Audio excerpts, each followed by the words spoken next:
préparé et j'aimerais donc intituler, donner un titre donc à cette conférence. Je l'ai intitulé « Israël envahi et les Russes détruits ». La Bible est très claire vis-à-vis de ce qui s'en vient. Il y a une guerre actuellement qui est en train de se préparer, qui a été prédite dans la parole de Dieu par un homme appelé Ézéchiel, qui a vécu il y a plus de 2500 ans, plus proche de 26 siècles que de 25.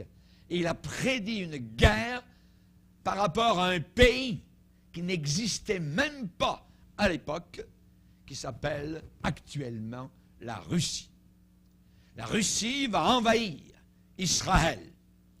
J'aimerais vous parler de cette guerre d'Ézéchiel qui n'est pas Armageddon, puisqu'à Armageddon, c'est toutes les nations de la terre qui seront réunies contre le Fils de Dieu dans le ciel. Imaginez, c'est abominable, voyez, mais cela n'est pas cela. Pourquoi? Parce que ce n'est pas le monde entier qui sera inculqué dans cette guerre qu'on appelle la guerre de Gog ou de Magog, ou encore la guerre d'Ézéchiel 38 et 39. Nous allons lire un passage dans Ézéchiel 38, verset 1er.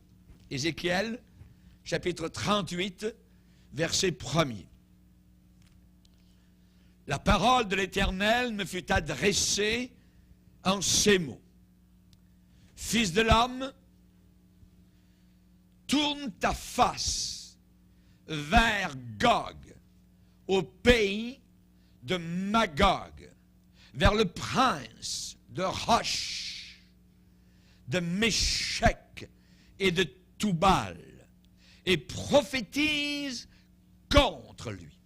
Tu diras, ainsi parle le Seigneur l'Éternel. Voici, j'en veux à toi, Gog, prince de Rosh, de Méchec et de Tubal. Je t'entraînerai, je mettrai une boucle à tes mâchoires, un hameçon à tes mâchoires.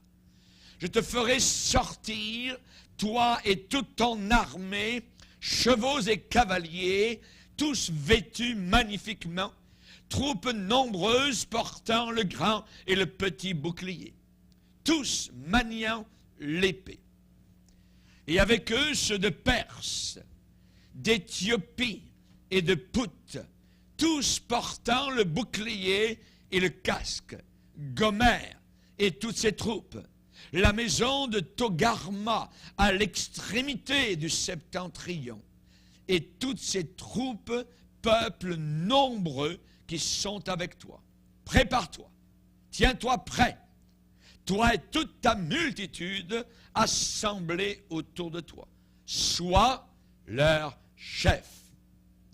Après bien des jours, tu seras à leur tête. Dans la suite des années, tu marcheras contre le pays dont les habitants, échappés à l'épée, auront été rassemblés d'entre plusieurs peuples sur les montagnes d'Israël longtemps désertes, retirés du milieu des peuples. Ils seront tous en sécurité dans leur demeure.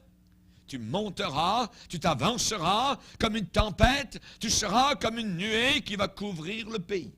Toi et toutes tes troupes et les nombreux peuples avec toi. Amen. Nous n'irons pas plus loin dans la lecture, nous allons la voir au travers de la conférence de ce soir. Cela concerne deux grands chapitres, Ézéchiel 38 et Ézéchiel 39. On appelle cela la guerre d'Ézéchiel. La Russie va attaquer Israël. C'est certain, ce n'est qu'une question de temps. Les Russes arrivent, les Russes vont descendre sur Israël. La Bible ne parle pas du mot Russie dans le texte, mais je vais vous démontrer ce soir que c'est la Russie. Cependant, Dieu, au travers d'Ézéchiel, nous a donné des révélations très claires, spécifiques, sur la montée, à la fin des temps, d'une grande puissance au nord d'Israël. Et cette grande puissance détruira la paix et la stabilité du monde à la fin des temps, à la fin des jours. Il est important, premièrement, de comprendre que la prophétie biblique divise les puissances militaires du monde en 4 secteurs, juste avant la fin de cet âge. Il y a le roi du Nord, Russie. Il y a le roi du Sud, les nations arabes. Il y a le roi de l'Est, la Chine et les pays satellites. Il y a le roi de l'Ouest, l'Europe et les Amériques. Ce qui va bientôt se produire, c'est écrit selon la Bible. Ézéchiel 38, ce chapitre nous dit que la Russie et ses alliés vont envahir Israël très bientôt. Nous devons toujours nous rappeler que toutes les directions géographiques données dans les Écritures sont toutes basées sur leur situation géographique par rapport à un point stable qui est Israël. C'est Israël. Si c'est au nord d'Israël. Si c'est à l'ouest d'Israël. Si c'est au sud d'Israël. Si c'est à l'est d'Israël. Le centre du monde, dans la prophétie biblique, c'est Israël. Nous allons voir ce soir, ou essayer de répondre à 6 questions. La première, quelle est la nation, le chef de cette confédération qui va attaquer Israël? Première question. Deuxième question, qui sont les alliés? Puisqu'il est dit, sois leur chef. Donc, il y a des alliés d'autres peuples. Troisième question, quelle sera l'époque où ces prophéties se réaliseront? Quatrième question, quelles seront les armes de guerre utilisées dans cette guerre? Nous allons voir une 5e question, quel sera le rôle de l'Occident, de l'Ouest, ce qui veut dire Europe et Amérique, dans cette guerre-là. 6e question, sera-ce la fin du commencement? Aujourd'hui, Israël est la seule nation qui empêche les Russes de prendre tout le Moyen-Orient. Il y a une seule démocratie au Moyen-Orient, parmi les pays arabes, c'est Israël. Jésus a dit, quand ces choses commenceront à arriver, levez la tête parce que votre rédemption, votre délivrance est proche. Notez le mot proche. C'est proche. Nous sommes rendus très proches. Et l'Église a besoin de se réveiller. Et le monde qu'on peut réveiller, eh bien, de le faire. De les secouer d'un sommeil mortel et terrible, parce que ce qui les attend, c'est l'enfer éternel. Ézéchiel 38, verset 18 nous dit, « Le jour où Gog marchera contre la terre d'Israël. » J'aurais pu intituler la conférence de ce même titre. « Le jour où Gog marchera contre la terre d'Israël. » Israël est un pont entre 3 continents, l'Europe, l'Asie et l'Afrique. Nous allons voir la première acétate qui nous montre très très bien donc cela.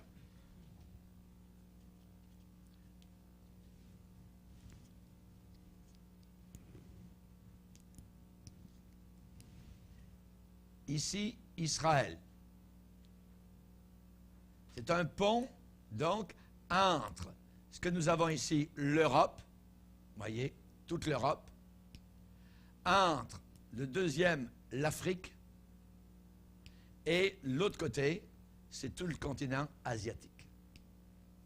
Israël est là, directement au milieu. Un petit pays d'environ 6 à 7 millions de personnes. C'est bon d'avoir la carte dans la tête. En voyant la Russie, ici, nous allons le voir tout à l'heure, il y a 2 mers qui sont au nord, la mer Noire et la mer Caspienne. Nous avons la Turquie, la Syrie qui est tout à fait au nord avec le Liban, l'Irak, ici, l'Arabie Saoudite, où aucun juif n'a le droit de poser le pied, l'Iran, qui est en train de monter actuellement. Nous allons parler beaucoup de l'Iran aussi ce soir. Vous allez voir que c'est très intéressant ce qui est en train d'arriver par rapport à Israël, qui est ici, le centre. On a une mer qui s'appelle la Méditerranée. Méditerranée veut dire la mer au milieu de la terre.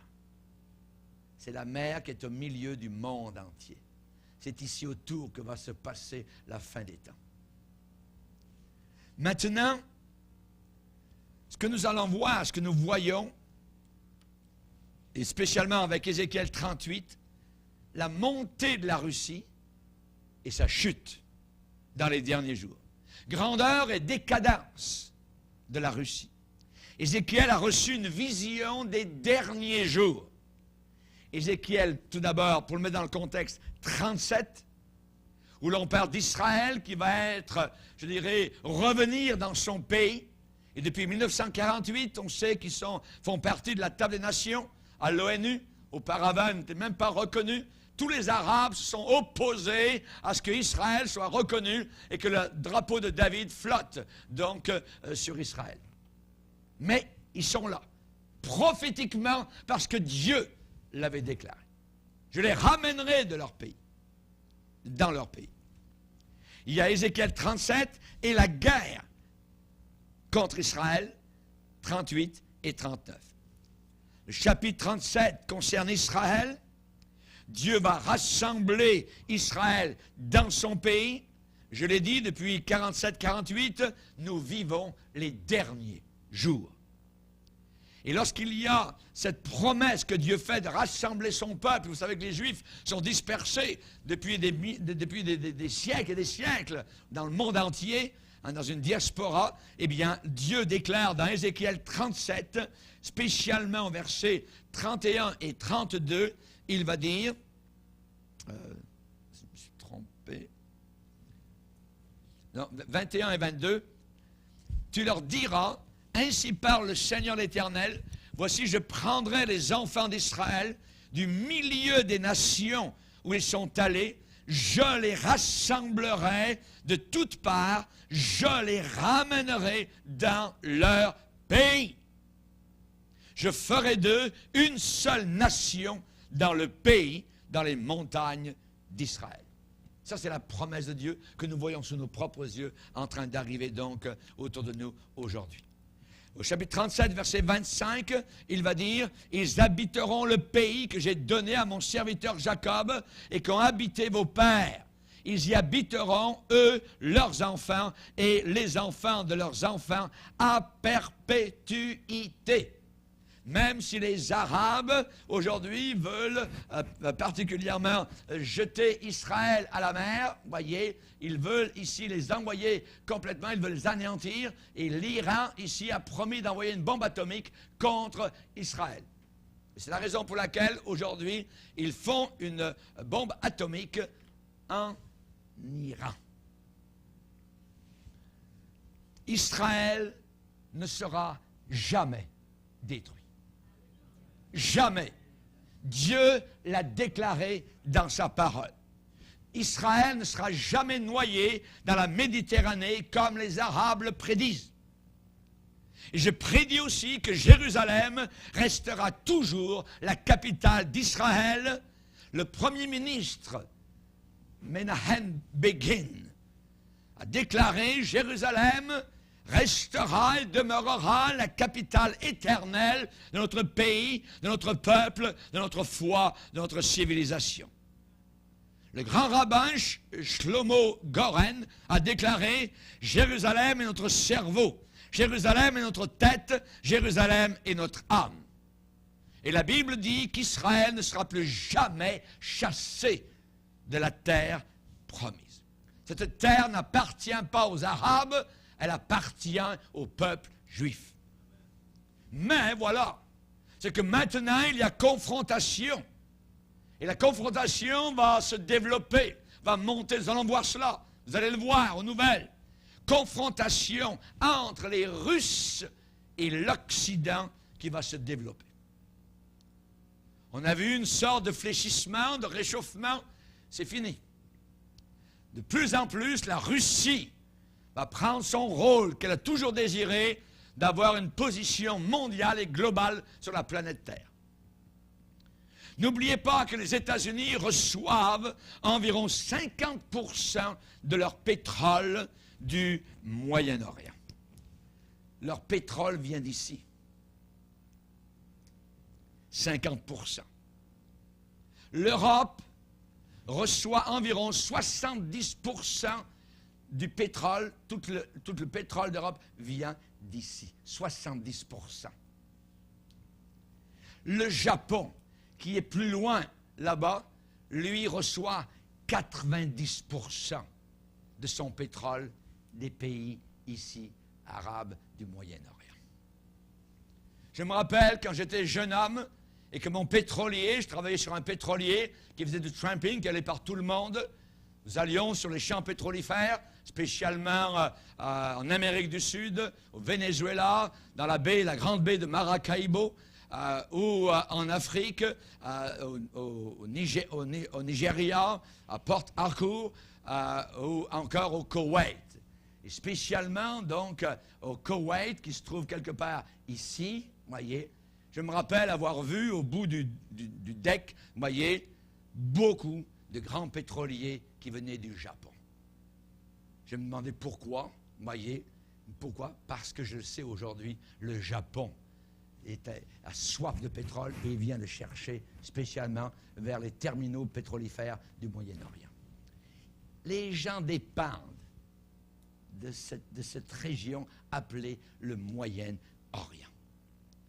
Si les Russes pouvaient contrôler tous ces champs pétrolifères en s'emparant des zones pétrolifères du Moyen-Orient par une guerre, ça serait merveilleux pour eux. Nous allons voir et répondre à la première question. Quelle est la nation dirigeante, cette confédération qui va attaquer Israël? Quelle est-elle, cette grande nation? Qui est le chef de cette confédération nordique? Parce que c'est un royaume qui s'étend au nord d'Israël. Au nord d'Israël, voyez, vous avez le Liban, vous avez la Syrie, vous avez la Turquie. Mais la Bible dit à l'extrémité du nord. À l'extrémité, qui avons-nous? Nous avons la Russie. Elle est là. Elle est décrite dans la parole de Dieu. C'est un royaume qui s'étend au nord d'Israël. Le général Moshe Dayan, peut-être vous avez, ceux qui sont un petit peu plus vieux peuvent se rappeler ce général israélite spécialement, avec un bandeau sur l'œil, un héros, Haouya, merveilleux, Haouya, qui durant la guerre des 6 jours s'est retrouvé tout de suite donc et là a loué le Dieu d'Israël pour la victoire qu'il venait de remporter. Le général Moshe Dayan, à son époque, en 1968, a déclaré: la prochaine guerre ne sera pas contre les Arabes, mais contre les Russes. C'est un général d'armée israélite. 650 ans avant Jésus-Christ, ça veut dire 2650 ans à partir d'aujourd'hui, Dieu, l'Éternel, a dit: alors tu partiras de ton pays, des extrémités du septentrion. Des extrémités du septentrion, toi et les nombreux peuples avec toi, tous montés sur des chevaux, nous pourrions dire des tanks aujourd'hui, une grande multitude, une armée puissante. Tu t'avanceras contre mon peuple d'Israël. Tu t'avanceras contre mon peuple d'Israël comme une nuée, un nuage qui va couvrir le pays. Dans la suite des jours, je te ferai marcher contre mon pays. Dieu dit que son pays ce n'est pas le Canada, ce n'est pas l'Afrique ou quoi que ce soit, c'est l'Israël. Mon pays. Tu t'avanceras contre mon peuple d'Israël comme une nuée qui va couvrir le pays. Dans la suite des jours, je te ferai marcher contre mon pays afin que les nations me connaissent. Quand je serai sanctifié par toi, par ta défaite, sous leurs yeux, au Gog. J'aimerais vous dire qu'Israël devra subir une série d'épreuves qui sont prédites avec précision. Peu après la restauration des Juifs dans leur propre pays d'Israël, un ennemi terrible venant du nord, eh bien, je dirais même l'extrémité nord, comme on l'a vu, se dressera contre eux. Cet ennemi sera une grande nation entourée de nombreux alliés. Ce sera une alliance du septentrion. Septentrion, c'est un autre mot, un ancien mot pour dire le nord. Septentrion, nord. Et le monde sera plongé dans une guerre. Seul Jésus-Christ y mettra fin. Et cette fin sera merveilleuse. Alléluia, nous allons le voir. Nous avons une description aussi d'une guerre mondiale. Ceux qui prennent des notes aussi dans Daniel 11, versets 40 à 45. Dans Joël, chapitre 2, verset 20, où le Seigneur va dire, j'aimerais lire Joël 2, verset 20, Dieu va dire, j'éloignerai de vous l'ennemi du nord, je le chasserai vers une terre aride et déserte, son avant-garde dans la mer orientale, son arrière-garde dans la mer occidentale, et son infection se répandra, sa puanteur s'élèvera dans les airs parce qu'il a fait de grandes choses. Dans Ézéchiel, nous allons voir Ézéchiel 38, verset 2. Fils de l'homme, tourne ta face vers Gog, au pays de Magog, vers le prince de Rosh, de Méshek, de Tubal, et prophétise contre lui. J'aimerais juste vous dire, je vais vous l'expliquer dans quelques instants, rapidement. Rosh, c'est la Russie. Méshek, c'est Moscou. Et Tubal, c'est Tobolsk, une grande ville russe d'aujourd'hui. Et prophétise contre lui. Nous avons là le cadre ethnique de ce chef et de ce peuple. Gog est le chef au pays de Magog.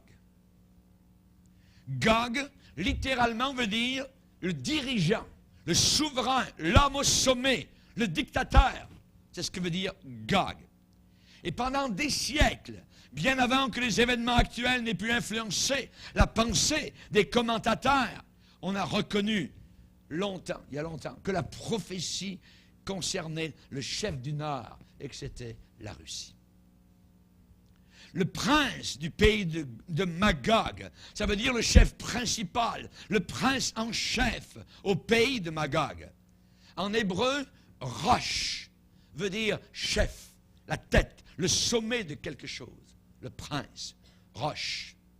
Le docteur John Cumming a écrit en 1864, je pense que ce roi du Nord sera l'autocrate de Russie. Il a été admis par presque tous les exégètes que la Russie occupe une place, et une place prépondérante dans la prophétie biblique. Il dit cela dans son livre « Destiny of Nations ». Autocrate veut dire le monarque absolu. Vous n'avez qu'à regarder la face cinglante et glaciale de Poutine. Autocrate. Autocrate, le pouvoir est en ses mains. William Genesis, 1786 à 1842, un grand savant hébraïsant, au début du 19e siècle, dans son lexique hébreu, il a fait un lexique hébreu, et il écrit au mot Méshek, que nous avons ici, Méshek, vers le prince de Méshek. Il écrit Méshek, fondateur du peuple Moshi, peuple barbare qui habitait les montagnes moschiennes. Et ça veut dire quoi? Ça veut dire les montagnes ici, du Caucase, ces montagnes-là. Et ce savant dit plus loin que le nom grec, Moshi, dérivé du nom hébreu, Méchec, c'est la racine du nom de la ville Moscou. Moscou, Méchec, est devenu Moscou. Et il a écrit sur roche, dans son lexique hébreu, au mot roche. Roche désignait les tribus qui habitaient alors au nord des montagnes du Taurus, dans le voisinage de du grand fleuve qui passe en Russie, qui s'appelle la Volga. Et il conclut que dans ce nom, dans cette tribu, Roche, nous possédons les premières traces historiques de la nation russe. Maintenant, il parle aussi d'un autre nom ici, au verset 2, Tubal. Tubal. Tubal, qui est-il? Si vous connaissez un peu votre Bible, Tubal est le fils de Japheth, un des fils de Noé, fondateur des Tibérinies, un peuple qui habitait près de la mer Noire, ici. Vous voyez la mer Noire? Dans ce coin-là. Et vous savez que l'arche de Noé se trouve quelque part ici, sur le mont Ararat, en Turquie, au bord de la frontière russe. Et le fils de Japheth est monté par ici vers le nord. Le docteur Genesius a conclu, et je cite, « Sans aucun doute, ce sont ces peuples qui sont à l'origine de la population russe actuelle. » Ézéchiel donc nous donne le cadre ethnique, je dirais presque l'arbre généalogique de ce chef du Nord, la Russie. Voyez. Ça nous permet de suivre les migrations de ces tribus jusqu'à la nation moderne que nous connaissons aujourd'hui sous le nom de Russie. La Russie. Gog. Gog, ça c'est un nom symbolique du chef de cette nation. Magog, c'est le nom du pays. Il est aussi prince des peuples anciens appelés Roche, Méchec et Tubal. Dans Genèse 10, nous avons le tableau des nations, où nous avons donc, puisque tout le monde a péri du temps du déluge de Noé, seulement 8 personnes ont été sauvées, et il y avait à l'époque des millions de personnes sur la terre. On pense environ 3 milliards de personnes sur cette terre qui ont disparu sous le déluge de Noé. Des grands scientifiques, voyez, ont découvert cela, qu'il y avait environ 3 milliards de personnes, Dieu en a sauvé 8. Le chemin est étroit, très étroit. Jésus a dit, ce qui arriva du temps de Noé arrivera de même à la fin des temps. Les mêmes conditions qui ont précédé la catastrophe mondiale, donc, du déluge. Dans Genèse 10, nous avons le tableau des nations, et ces noms sont mentionnés là. Nous avons Magog, Méchec, Tubal, dans Genèse 10, versets 1 et 2. Ce sont les petits-fils de Noé, au travers de son fils Japheth, qui était l'aîné des 3 fils, voyez, de Noé. Magog, c'est le 2e fils de Japheth, Tubal est le 5e fils de Japheth, et Méchec est le 6e fils de Japheth. Ces noms ne sont pas imaginaires. On ne les a pas inventés, voyez. Ce n'est pas des vieilles reliques imaginaires qui n'ont rien à voir avec la Russie. La Bible dit que tout est inspiré dans ce livre. Rien, pas un seul nom qui passe. Pas un seul trait de lettre, pas un point de i, pas une virgule qui ne passera, a dit le Seigneur. Et on a retrouvé ces noms dont je vous parle maintenant dans des découvertes récentes, archéologiques, et dans de très vieux documents de l'histoire ancienne. Ces noms-là, voyez. Et on s'est rendu compte que les familles de ses ancêtres avaient adopté leurs noms comme des noms de tribus. Exemple, la famille qui descendait de Magog a pris le nom de la tribu de Magog. C'est aussi simple que cela. Ézéchiel met beaucoup d'emphase sur le fait que le grand ennemi d'Israël viendrait des extrémités du nord. Vous le répétez, Ézéchiel 38, verset 6, tous portant le bouclier et le casque à l'extrémité du septentrion. Ézéchiel 38, verset 15, alors tu partiras de ton pays des extrémités du septentrion. chapitre 39, verset 2, je te ferai monter des extrémités du septentrion. L'extrême nord. Prenez n'importe quelle carte du monde, n'importe quel globe terrestre, à n'importe quelle carte, la vérification est instantanée. Par rapport à Israël, l'extrémité nord, c'est la Russie, avec Moscou quelque part par là. Voyez. Les ethnologues, les historiens qui retracent les migrations des peuples, nous disent tous qu'après le déluge de Noé, les Japhétites, vous voyez, c'est-à-dire ceux qui descendent de Japheth, ont migré depuis l'Asie mineure vers le nord, au-delà des mers Noires et des mers Caspiennes. Ils sont tous allés vers le nord, par là. Tous les descendants de Japheth. Oui. Ils sont établis dans la région de Rosh. Rosh, qui veut dire Russie. Russie, aujourd'hui. La preuve finale qui nous permet d'identifier ce chef du Nord, c'est à cause de sa situation géographique, voyez, par rapport à Israël. C'est le seul moyen qu'on a. Ézéchiel appuie fortement là-dessus et 3 fois, je vous l'ai dit, il dit que ce grand ennemi d'Israël, du Nord, voyez, Nord veut dire extrême en hébreu, extrême Nord, le plus éloigné. Le plus éloigné. Ça ne veut pas dire le nord d'Israël, ça veut dire le Liban, qui est au nord d'Israël. Ça veut dire le plus éloigné. Donc vous sautez par-dessus le Liban, par-dessus la Syrie, par-dessus la Turquie, et vous arrivez ici, au nord de la mer Noire, la mer Caspienne, la Russie, avec Moscou quelque part par là. À l'extrémité nord. Vous regardez un globe terrestre, et vous pourrez vérifier à la maison la même exactitude de cette indication géographique. Il y a une seule nation. Il y en a une seule qui se trouve aux extrémités du septentrion par rapport à Israël, c'est la Russie. Il n'y a pas d'autre. Ézéchiel 38, 17. Ézéchiel 38, verset 17. Dieu, l'Éternel, pose une question. Et il va dire ainsi, parle le Seigneur l'Éternel, est-ce toi de qui j'ai parlé jadis par mes serviteurs les prophètes d'Israël, qui ont prophétisé alors pendant des années que je t'amènerai contre eux. En ce jour-là, le jour où Gog marchera contre la terre d'Israël, dit le Seigneur l'Éternel, la fureur me montera dans les narines. Et, chers amis, la réponse à cette question adressée par Dieu au travers d'Ézéchiel il y a plusieurs siècles est claire maintenant.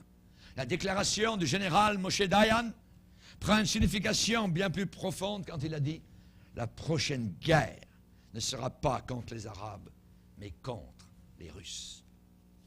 Maintenant, nous allons voir un phénomène théologique qui nous permet d'identifier encore mieux Gog et Magog comme étant la Russie actuelle.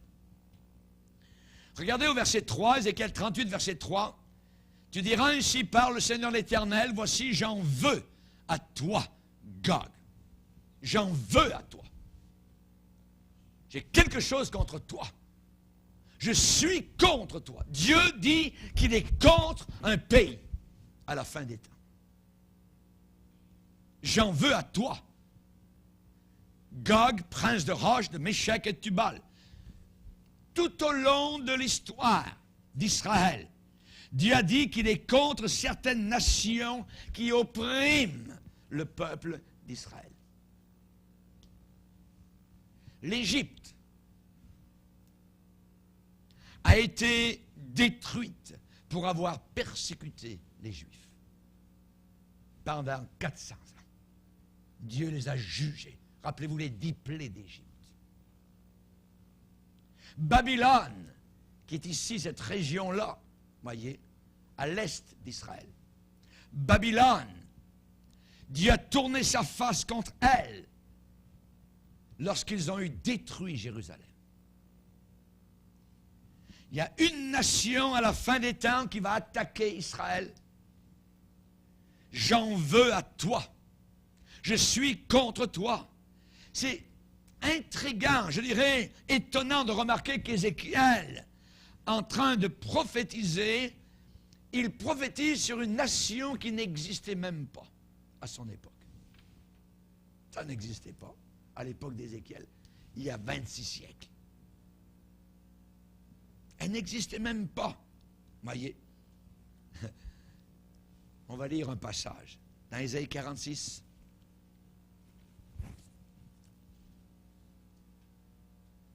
Ésaïe 46, verset 9.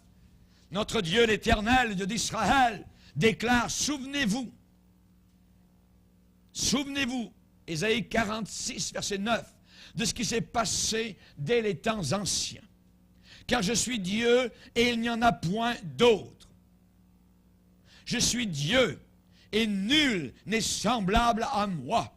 J'annonce dès le commencement ce qui doit arriver et longtemps d'avance ce qui n'est pas encore accompli. Je dis, mes arrêts, mon conseil subsisteront et j'exécuterai toute ma volonté. Longtemps à l'avance. Cette guerre n'a encore jamais eu lieu, mais elle est en train de se préparer. Nous sommes proches de la voir. Alléluia. Et je crois qu'elle va arriver avant l'enlèvement de l'Église. On peut même la voir. Voyez. Nous ne savons pas exactement, mais nous verrons tout à l'heure pour la situer dans le temps. Dieu dit qu'il lui en veut. Il dit qu'il en veut à cette nation nord. Il dit qu'il est contre cette nation. Pourquoi? Parce que théologiquement et officiellement, cette nation serait athée. C'est la première nation au monde et dans l'histoire humaine qui s'est déclarée athée. Il n'y a pas de Dieu. Ça n'existe pas. Le méchant dit avec arrogance, il n'y a pas de Dieu. Aucune autre nation au monde n'a assumé cette position dominante d'athéisme. Athéisme. Dans le mot athée, il y a le mot a qui est une négation du reste du mot. Théos, qui veut dire Dieu, ha, qui veut dire sans. Il n'y a pas de Dieu sans Dieu. Ça n'existe pas. Athée. C'est la première nation au monde qui a déclaré cela. Et Dieu lui en veut.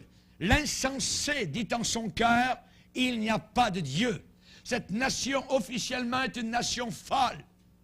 Une nation insensée. Une nation qui lève le poing contre le Dieu éternel. Toutes les nations avant la Russie, à qui Dieu s'oppose, ou s'est opposé, étaient des nations polythéistes. C'est-à-dire qu'ils croyaient à plusieurs dieux, à beaucoup de dieux. Par exemple, l'apôtre Paul est arrivé dans la ville d'Éphèse et a dit aux gens, les dieux faits de main d'homme ne sont pas des dieux. Les dieux faits de main d'homme ne sont pas des dieux. Les polythéistes, qui veut dire plusieurs, quelqu'un qui est polygame, il a plusieurs femmes. Quelqu'un qui est polythéiste, il croit à plusieurs dieux ou déesses.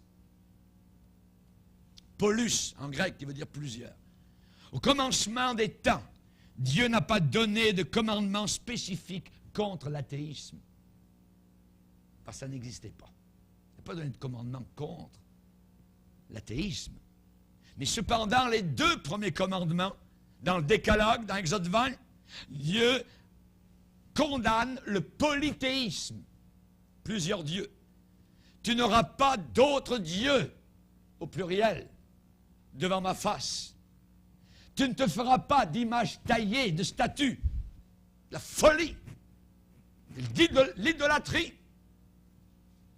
Mais l'athéisme est complètement ridicule. Et cependant, voilà une nation qui surgit à la fin des temps, voyez, qui se déclare athée. La Russie, nous allons dire le mot communiste. Il y a un mot dans le monde, le communisme. Aucun communiste ne croit à Dieu. Il n'y a pas de Dieu. Ça n'existe pas. Joseph Staline a déclaré, qui a dirigé la Russie, a déclaré, nous avons banni, éliminé les tsars de la terre. Et maintenant, nous allons détrôner le Seigneur du ciel. Joseph Staline. Quand la Russie a placé un Spoutnik, un satellite, dans les années 50. Rappelez-vous, dans la course envoyée vers la Lune. Le Spoutnik russe a dépassé la Lune et s'est dirigé vers le Soleil.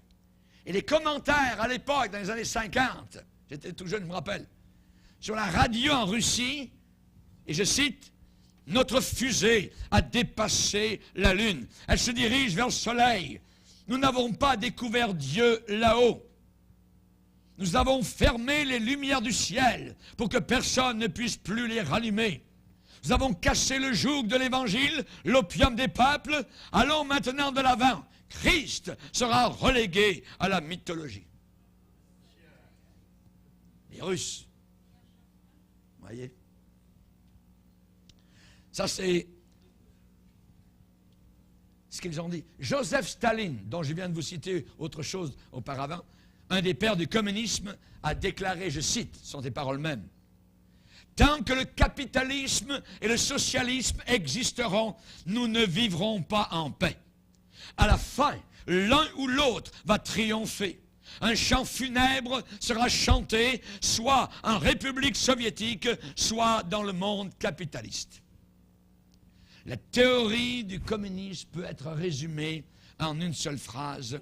Abolir, a-t-il dit, toute propriété privée. Et j'aimerais vous dire, c'est ce qui s'en vient, ce qui nous pend au nez ici, en Amérique et en Occident. Abolir toute propriété privée. Le monde libre ne devrait jamais se faire une fausse idée que la paix est possible au système communiste anti-Dieu. Il y a 3 raisons pour lesquelles Dieu a ciblé ce pays à la fin des temps. Et il va l'accrocher comme on accroche à l'hameçon un poisson. Et c'est Dieu qui va le faire sortir pour descendre vers Israël. Et Dieu a 3 raisons. J'aimerais vous dire, en parenthèse, les personnes qui sont les plus chères au cœur de Dieu, après son Fils, ce sont les êtres humains, vous et moi. Il nous aime. Et il semble les aimer autant, sinon encore plus, je dirais qu'il aime les anges. Pourquoi? Parce qu'il a envoyé son Fils unique mourir pour ces humains. Merci Seigneur. Seulement l'humanité peut pécher contre Dieu, mais cependant peut être pardonnée et avoir la vie éternelle en croyant dans son Fils Jésus-Christ. Cependant, dans Ézéchiel 38 et 39, Dieu a établi ce fait avec certitude. Il est contre la nation russe. J'en veux à toi. C'est tout à fait inhabituel, parce que l'histoire démontre que Dieu est en faveur de toute l'humanité.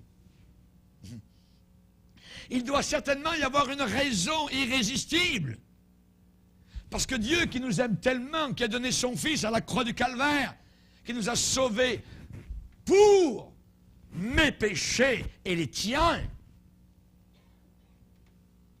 que ce même Dieu se tourne avec tant de férocité, d'agressivité contre une nation entière, il doit y avoir une raison.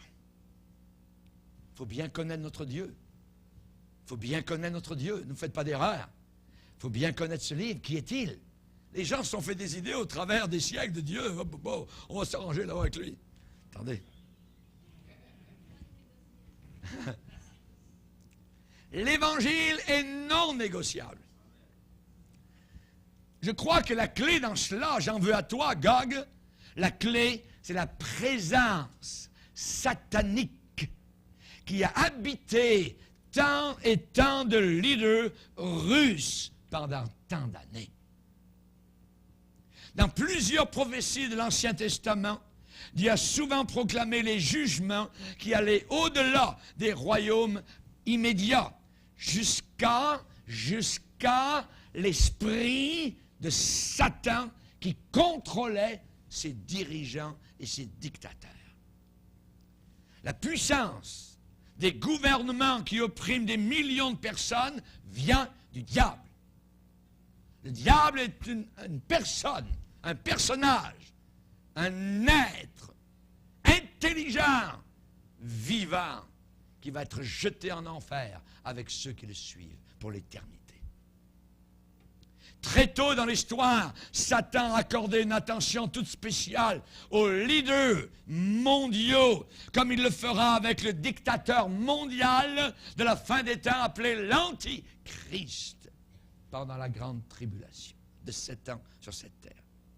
Si Satan peut avoir le contrôle sur le roi d'un pays, sur le dictateur d'un pays, sur le leader d'un pays, alors il peut arriver à tyranniser ce pays entièrement. Pensez à Hitler en Allemagne.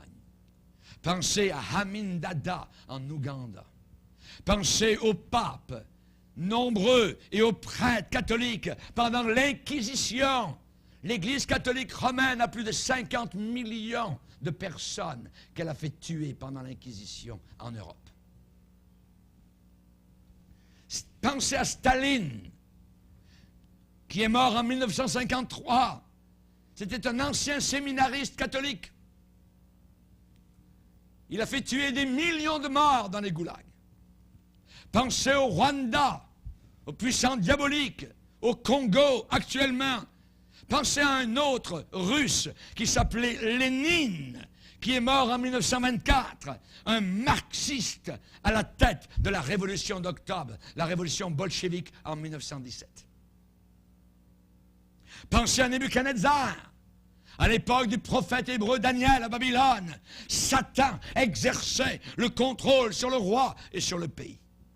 Et Dieu s'est opposé à Babylone à cause de ses injustices et de l'esprit de Satan qui résidait dans le cœur du roi.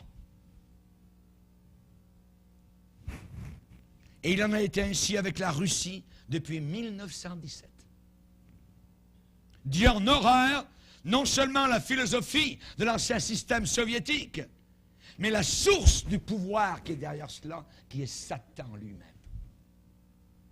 Lisez bien ces prophéties venant d'un Dieu plein d'amour qui dit qu'il est contre la Russie, qu'il est contre ses leaders, qu'il est contre sa capitale.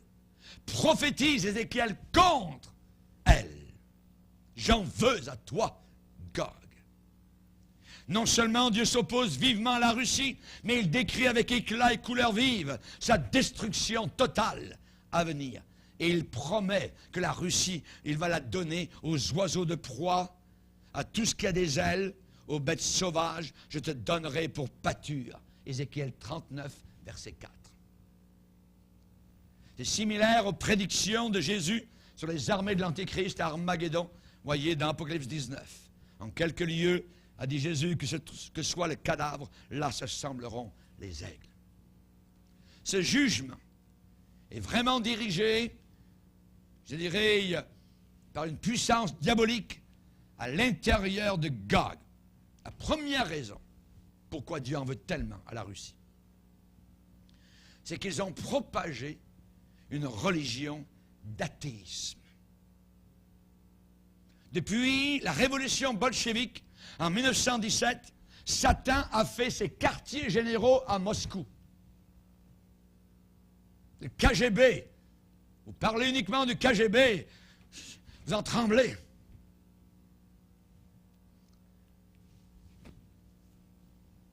Satan a habité des personnalités comme Lénine, Staline, Khrouchtchev, Brejnev, Andropov, Gorbatchev, le plus rusé pendant 6 ans et demi, Gorbatchev.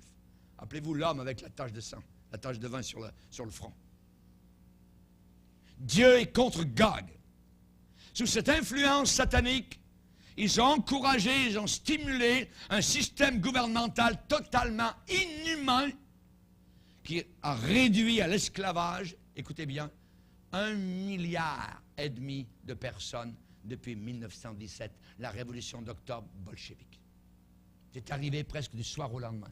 Et ça peut arriver la même chose du soir au lendemain ici au Québec, au Canada.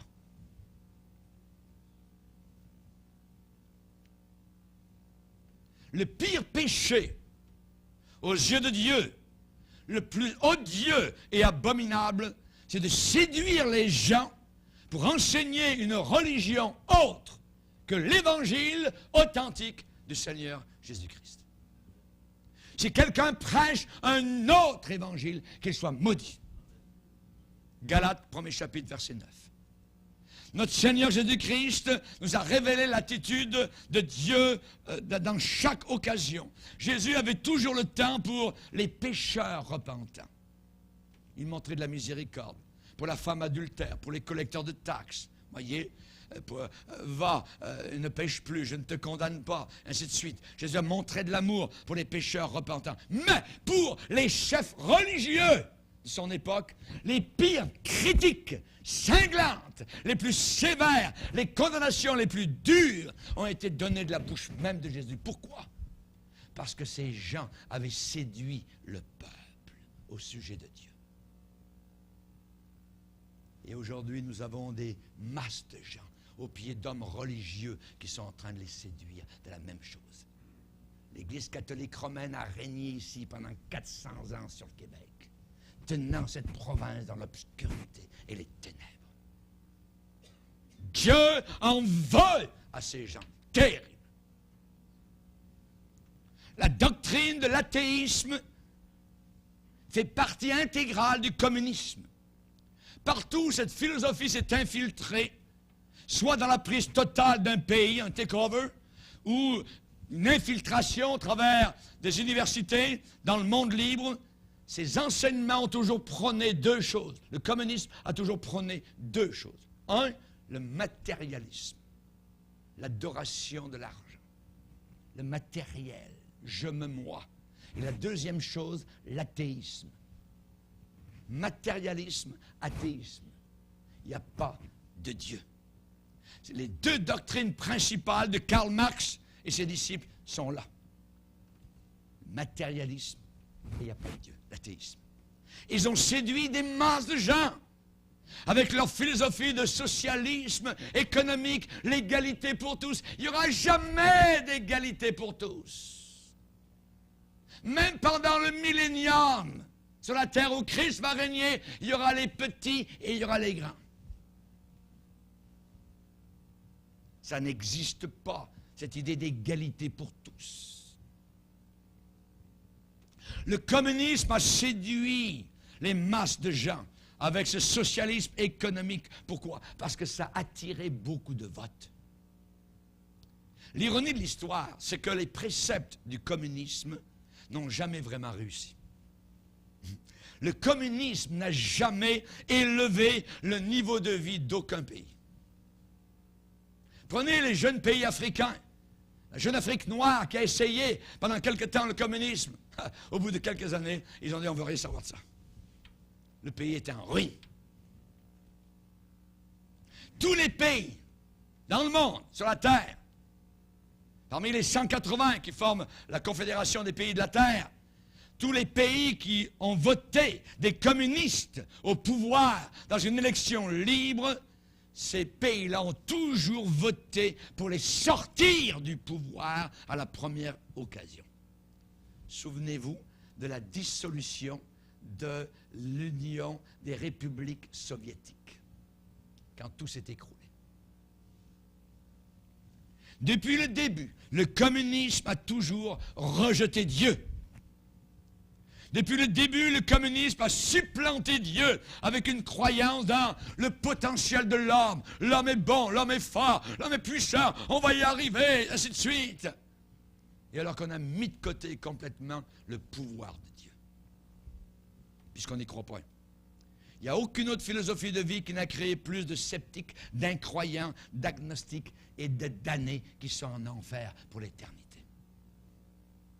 Cette philosophie a eu un impact mondial grâce à la puissance de la Russie qui était derrière. Le communisme est très efficace pour polluer les esprits des jeunes du monde occidental parce que c'est très très proche de l'humanisme séculier. Ça se rapproche.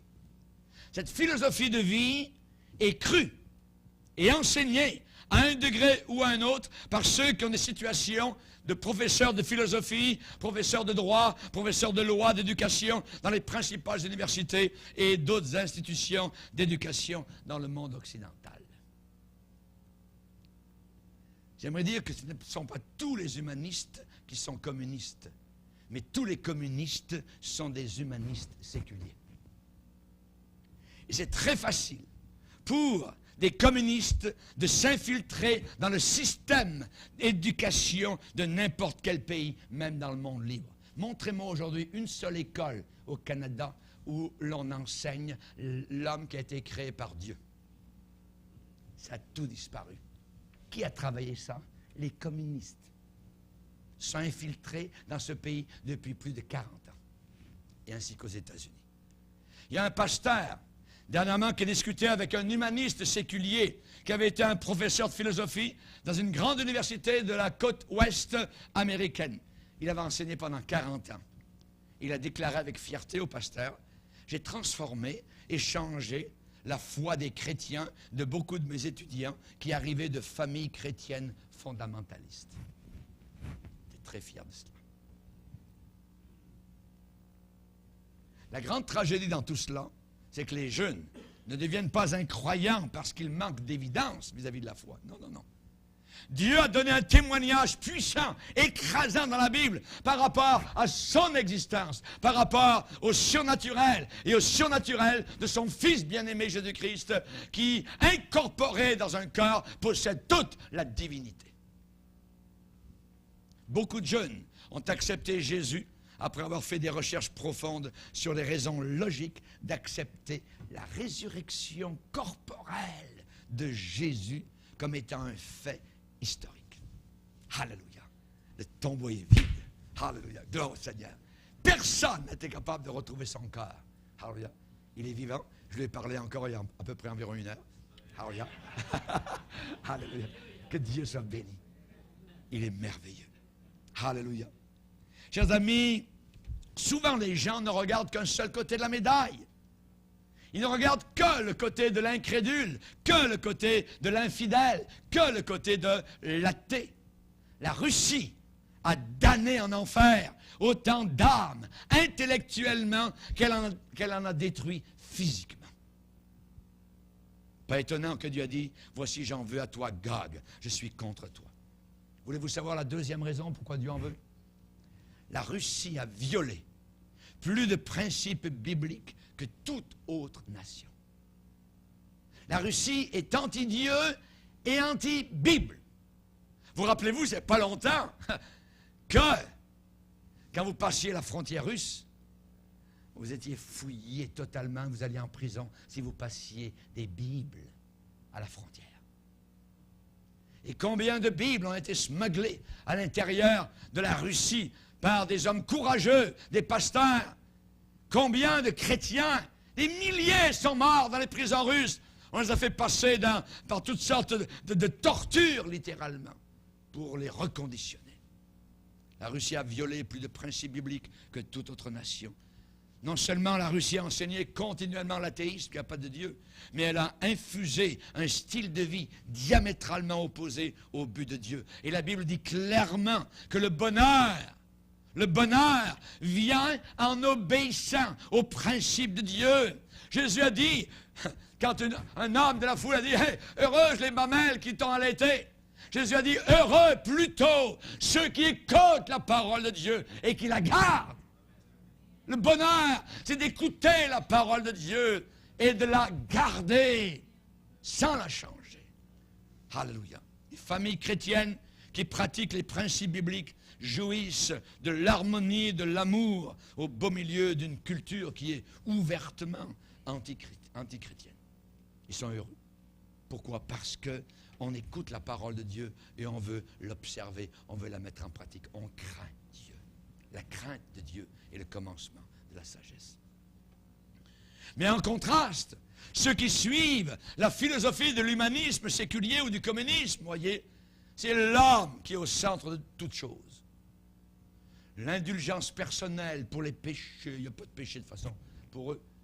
La tolérance à tout, se réaliser, s'actualiser comme but premier de la vie, blablabla. Bla, bla, bla.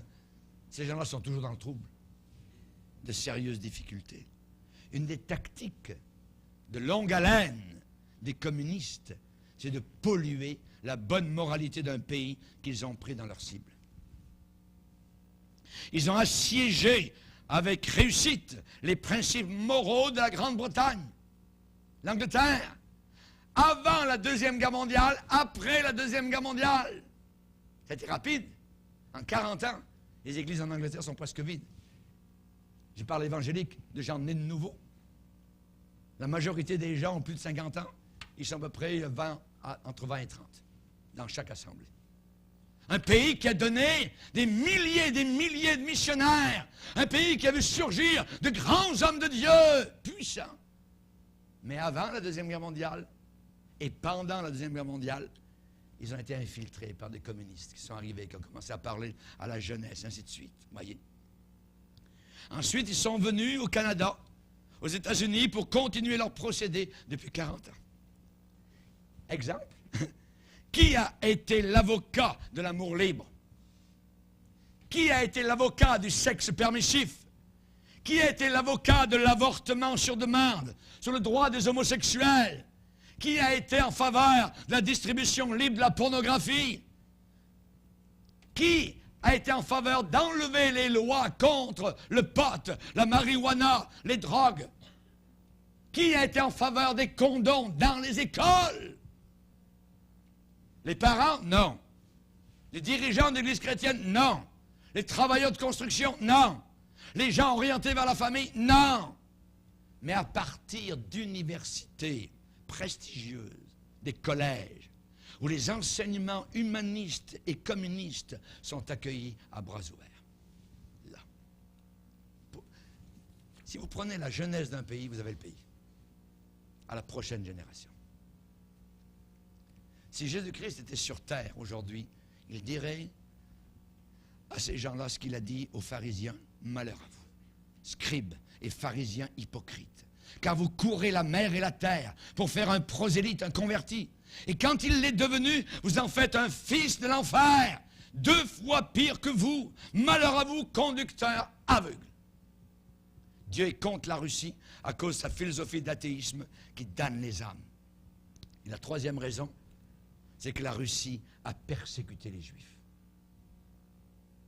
Karl Marx, un des fondateurs, un des cerveaux du communisme, était juif. Lénine et Staline, 2 dictateurs, ont été partiellement juifs. La majorité des 50 hommes qui ont pris le contrôle de la Russie dans la révolution bolchevique en octobre 1917 étaient des Juifs. Et depuis là, il y a eu en Russie une purge systématique de leadership juif à l'intérieur du Parti communiste en Russie, sous premièrement l'instigation de Staline. Staline a autorisé l'extermination de beaucoup de leaders juifs, autant dans le Parti communiste que de simples citoyens juifs. On a parlé des grandes purges du Parti bolchevique. En 1939, j'ai déjà rendu à cette date-là, il y avait déjà 35 000 officiers russes qui avaient été exécutés. Des officiers d'armée, 35 000. 1 million avaient été fusillés, d'autres. Et en 1939, il y avait déjà 10 millions de personnes dans les goulags des camps de concentration. Régime de terreur à l'intérieur et aussi à l'extérieur, dans les pays satellites voisins à ce régime communiste. Je parle de la Hongrie, la Roumanie, la Bulgarie, la Pologne, la Tchécoslovaquie. L'antagonisme profond entre les leaders communistes et juifs. Pourquoi? Pourquoi? On ne sait pas vraiment. Peut-être le nationalisme. Les communistes russes ne font pas confiance aux non-russes. Aux non-russes.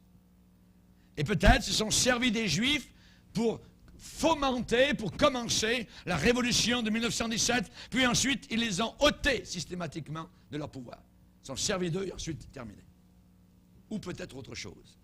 Possible que les communistes se soient sentis intimidés par les dons intellectuels de leurs camarades juifs. Et en plus, les communistes, pendant longtemps, n'ont pas permis au grand nombre de juifs russes d'émigrer dans leur pays. Ils leur ont interdit de quitter la Russie pour venir dans leur pays en Israël. Ils les ont gardés dans la grande prison russe.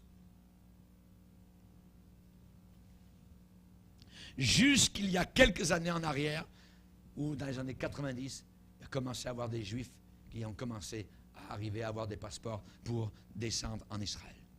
Et même quand les Russes l'ont permis, ils l'ont fait de reculons.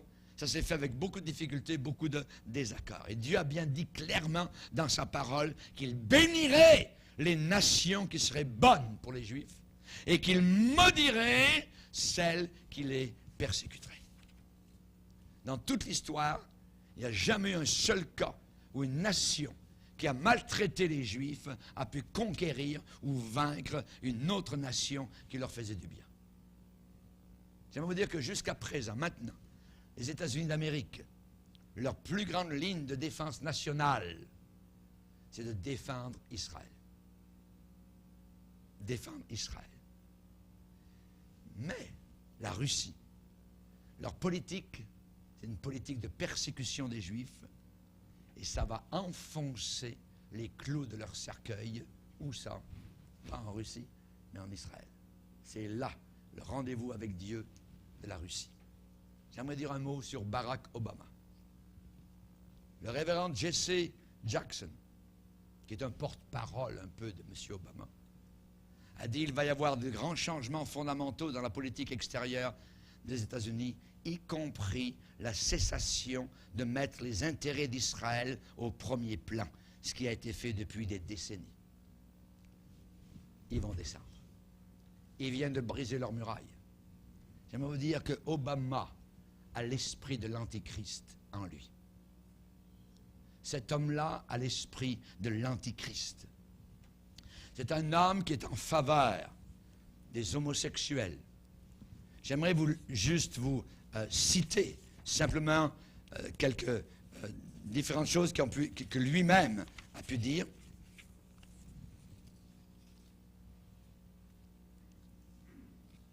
Je cite, il a déclaré cela en 2004, « Je suis chrétien, je suis enraciné dans la tradition chrétienne, mais je crois qu'il existe de nombreux chemins menant au même endroit. » Mon œil. Il dit, c'est une croyance selon laquelle il y a une puissance supérieure, selon laquelle nous sommes tous reliés en tant que peuple, une croyance selon laquelle il y a des valeurs qui transcendent la race, la culture, des valeurs qui nous poussent vers l'avant, et une croyance selon laquelle nous avons tous le devoir, individuellement, mais même collectivement, de prendre la responsabilité de vivre en accord avec elle. Bla, bla, bla, bla, bla. Il a déclaré devant 90 000 personnes à Chicago, « Ma victoire a été décidée par les Américains, jeunes et vieux, riches et pauvres, démocrates et républicains, noirs et blancs, hispaniques, asiatiques, amérindiens, homosexuels, hétérosexuels, handicapés et valides. » L'évêque anglican homosexuel Jenny Robinson, qui a été ordonné au ministère, un homosexuel dans l'église anglicane en 2003, ça a été terrible dans cette église-là. Il a eu une rencontre avec Barack Obama et cet évêque homosexuel anglican a dit que M. Obama avait indiqué son large et profond soutien pour l'accès aux pleins droits civils pour les homosexuels et les lesbiennes. Et pendant leur discussion, M. Obama a été connu pour être partisan des mariages homosexuels. Et il a déclaré ouvertement que le sermon sur la montagne pouvait être utilisé pour justifier les alliances entre personnes d'un même sexe. Vous savez qu'au sujet de l'islam, Barack Obama a accordé un entretien au New York Times et dans lequel, vous savez, les musulmans, dans les pays musulmans, il y a l'appel à la prière le matin, et tout ça, et tout ça. Et il a décrit l'appel musulman à la prière comme étant, je cite, l'un des sons terrestres les plus beaux au crépuscule. Et le journaliste du Times, Nicholas Kristof, a écrit qu'Obama avait récité avec un accent arabe de première classe les premières lignes de l'appel musulman à la prière. J'aimerais vous dire qu'Israël va se retrouver tout seul. Israël va se retrouver tout seul, voyez. Les États-Unis d'Amérique vont les abandonner de plus en plus, tranquillement, et ils vont être seuls, et là, ça donnera le feu vert à la Russie de descendre pour venir plus loin ici. Nous allons nous arrêter là, voyez. Nous allons voir comment l'invasion d'Israël par la Russie va se faire. On va voir les alliés, alléluia, et tout ça. Donc, que le Seigneur nous aide, alléluia. On va continuer.